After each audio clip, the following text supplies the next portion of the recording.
So I've had this question pop up many times over the years, and that is, Jason, how do you set your levels for your guitar tracks and everything else that you're recording when you're recording from home? I wanted to take you through that process real quick because it's actually really simple. But guys, first, I need to go grab some beer. Guys, I could not believe the prices I just found on beer. Like, it's super cheap. These are like $3 or $4 less for a 6-pack. ABC Liquor here in Florida just marked down all their Florida-based beers because of the coronavirus, just trying to help these local businesses out, so that's awesome. All right, guys, come on in. We're gonna go inside the studio here. I've got about 1, 2, 3, I suck at counting. No, I've got about 7 steps I want to share with you guys. Step 1, real easy. Add your guitar track. That's the first thing that we're gonna do. Now, let me just say this. If at any point in this video you get lost, I've got a complete beginner's guide to recording at home for guitarists. I'll leave a link to that video in the YouTube description of this one. Add your guitar track, and these tips that we're gonna go through here, they apply whether you're recording a mic'd amp or if you're using a plugin. And in this case, I'm using the Neural DSP Fortin Nameless plugin. So we're gonna check our levels just to make sure we have a signal. Typically when I'm using plugins or really anything, I'll leave my track level at 0 dB. Now, this is extremely important. You want to check the levels on your interface. You want to make sure you have a strong enough signal, but you don't want to be clipping.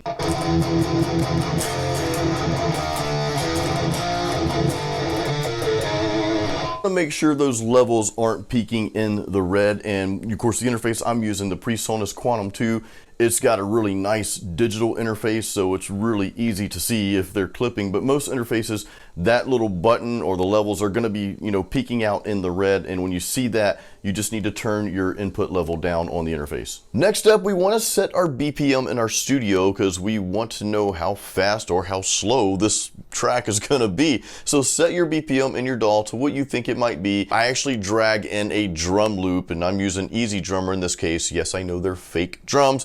If you're recording an album or something like that, I encourage you to hire a drummer. But if you're doing videos for just like YouTube or social media, I think fake drums or program drums, I think that's fine. I want to try to play along with a beat, so I'm just going to choose whatever beat. So I've got their death metal pack here that I'm going to use. So let's just go to some like upbeat tempo. Now at this point, what I'll do is I'll just play along with a beat before I drag it into the actual track. I'll just play my guitar along with that beat until I find something that kind of fits the song.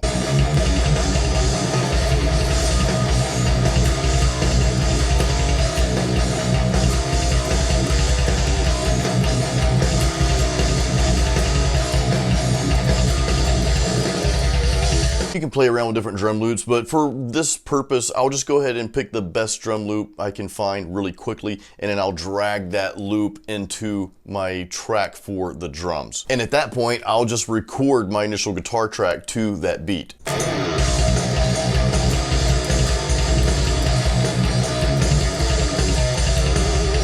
Now I noticed my guitar volume was a little low and the drums were a little too loud. However, I don't mess with the drum track volume. If you're playing with loops, like pre-recorded loops, or if you're using like a drum program like this one, I don't mess with that volume because typically they're already set up, to be close to perfect volume-wise, okay? So I would rather either raise or lower my guitar track, that first guitar track accordingly, and make that fit whatever volume the drums are at. This next step, we're calling this step 4. What I do is, this is how I record my guitars. I go ahead at this point and I add a second rhythm track. And this is just part of my own recording process. I'll make the second guitar track, but what I do before I record that second rhythm guitar is I hard pan each of those rhythm tracks, okay? I hard pan them both. So the first track I recorded will be in the left speaker.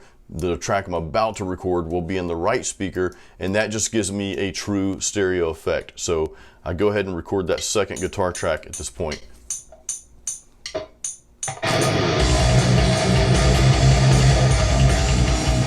Now I'm starting over because I totally forgot what I played for that first track and screwed up, so let's try this again.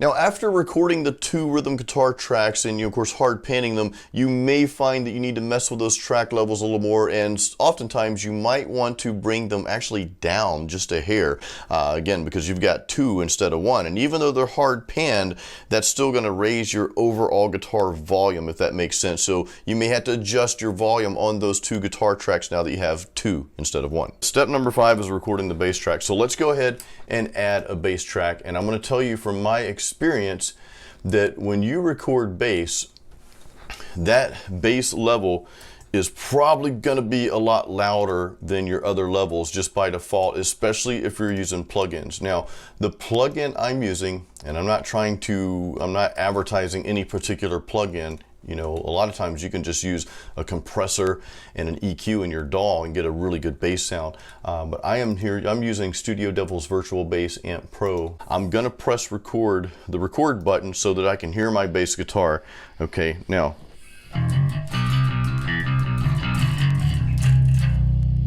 All right, so we have a signal, and remember, you know, we're starting out with our tracks at 0 dB. So let's record a bass track and see how that sounds.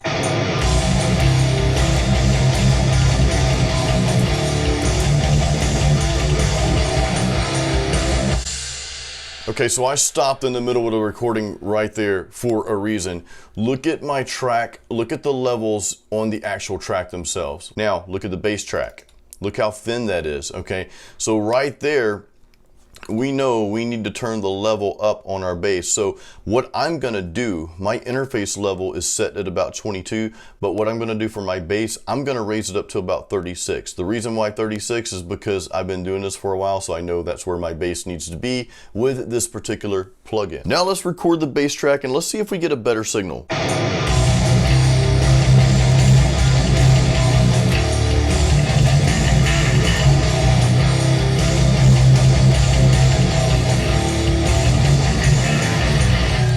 So we raised the level on the interface, and that fixed our signal problem there. We've got a nice strong signal for that bass track. However, if you notice, the bass track now is way too loud. So remember, first thing you always do is make sure your input level on the interface is good. Then you address everything at the track level. So in this particular case, I've got to drop our bass volume on the track way down so that it fits the mix. All right, so let's talk about lead guitar track and the level for that. So by default, your lead track's gonna be a little bit louder than your rhythm tracks because you want that to cut through the mix. There's a couple other tricks I'll tell you to help that cut through the mix, but what I usually do is I'll duplicate one of my rhythm tracks. Now, one thing to watch out for, if you're duplicating that rhythm track, you know, let's say you used a plugin, right? So you duplicate that so that it carries over the plugin. Just make sure your new track for the lead that you just duplicated, make sure you put the pan in the center, because remember, we panned those tracks, so whichever one you duplicate, it's gonna already be panned. So make sure that's up the center. Of course, if you're recording a mic'd amp or using a different plugin, you'll just want to use a brand new track for that.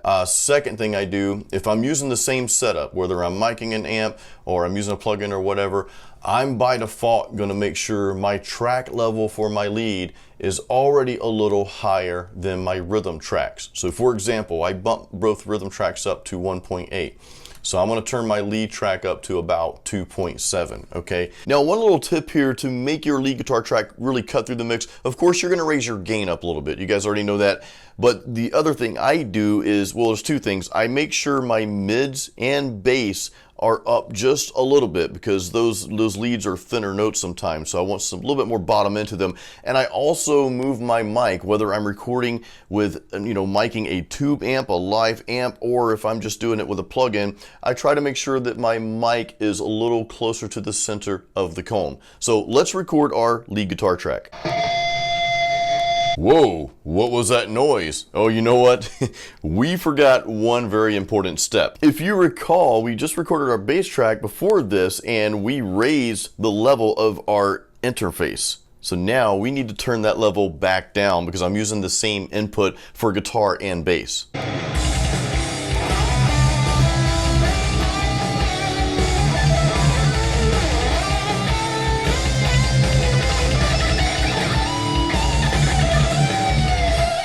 Now, we didn't talk about vocals, but really the same rules apply for vocals. When you connect your mic to the interface, make sure that interface level is picking up the signal strong enough, but it's not clipping. Now, one thing I will say, if you're recording vocals, most interfaces have two inputs. Use another input for your vocal track. That's just something that I kind of live by. I've actually got mine connected right now. I've got 1/4 inch cable going into one input for guitars and bass, and I've got the XLR cable going into the other input, and I just keep that set up for vocals. And the reason I do that is because you're going to want to have that 48V button pressed for your vocals. So if you've already got it connected and you've got a dedicated channel for your vocal tracks and already have that set up, you never have to worry about it. Now, the best tip I can give you is everything we just went through. Once you get everything to kind of where you want it to be, save that as a template in your studio. That way, every time you go to record some music for your social media or YouTube or whatever, you've got your levels already set up in that template, and that just makes the process so much easier. Guys, make sure you subscribe to my channel and ding the little bell so you'll get notified every time I make videos. I make tons of videos for our metal guitar community, and I appreciate you guys. Also, if you want to support me, I've got a link to my shop. I sell my own CDs there. I sell merch items like t-shirts and mugs and stuff like that. So that helps me continue doing what I do. And also, I've got links to where you can listen to my albums, my own albums, on iTunes, Spotify, Amazon, all those good places. There's like a link in the description of this video that will take you to a page on my website, and it's got all those links there. I know I just overcomplicated that whole thing, but it's real simple. Just go click on the links in my YouTube description. Guys, thank you so much. Let me know if you have any questions at all about what you just learned today in this video. If I missed something, let me know, and I'll be happy to reply back to your comment. So guys, thank you once again. I'm gonna finish my Funky Buddha Floridian beer. You guys have an awesome day, and keep it metal.